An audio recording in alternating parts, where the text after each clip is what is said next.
Kumakalat online ang mga pekeng video ng inyong lingkod at kasama natin si Ivan Mayrina na nag-aanunsyo ng pamimigay umano ng kwintas mula sa Italy.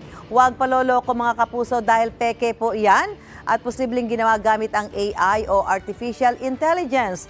May unang balita si Rafi Tima. Meron ngayon isang Mama Mary necklace na galing pang Vatican. Uunahin na namin, peke ang video na ito.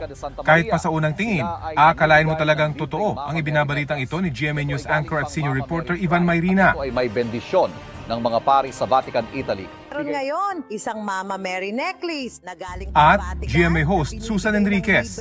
Tara alamin natin, mga kapuso. Kung panonoorin ang kabuuan ng video, makikitang hindi ito totoong balita mula sa 24 oras o anumang social media platform ng GMA. Mukha mang totoo ang graphics o font sa report, ang malalaking font na ito na lumilitaw sa video at makikita sa taas at baba ng video, hindi ginagamit ng 24 oras at ng GMA social media team. Kaboses man nina Ivan at Susan, halata namang hindi sakto ang salita sa buka ng kanilang bibig, pati ang bigkas nila sa salitang necklace. Ngayon, isang Mama Mary necklace. Isang Mama Mary necklace na galing pang Vatican. Sa kalagitnaan ng video, halata ring tila robot kung magsalita ang nagpakilalang pari na siya ring lumalabas na uploader ng video. Hanggang sa marami na sumuporta at ngayon marami na kami natutulungan. Possible na AI generated talaga yung likeness ng priest and the video itself.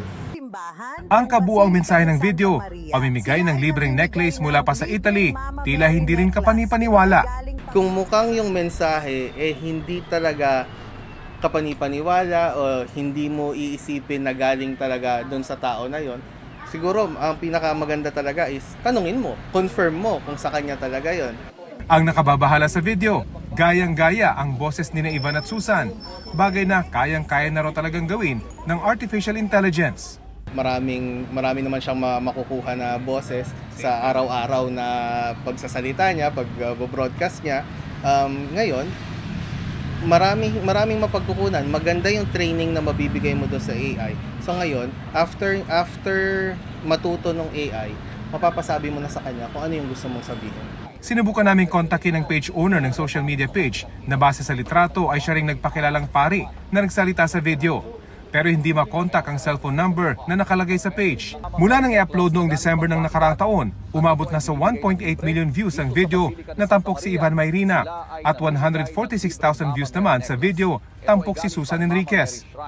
Sinusubukan pa naming makuha ang panig ng social media platform pero dati na nilang sinabi na patuloy ang kanilang paglaban sa mga mapanlinlang na video na ina-upload sa kanilang platform. Ayon sa mga eksperto, pahirap na talaga ng pahirap para malaman kung peke o totoo ang mga video o audio na ating napapanood at napapakinggan sa internet. Kaya para hindi mapeke, intindihing mabuti at tingnan sa kabuuan ang mensahe ng inyong pinapanood. Huwag agad maniniwala at ugaling i-verify ang mga ito. Ito ang unang balita. Rafi Tima para sa GMA Integrated News. Igan, mauna ka sa mga balita. Mag-subscribe sa GMA Integrated News sa YouTube.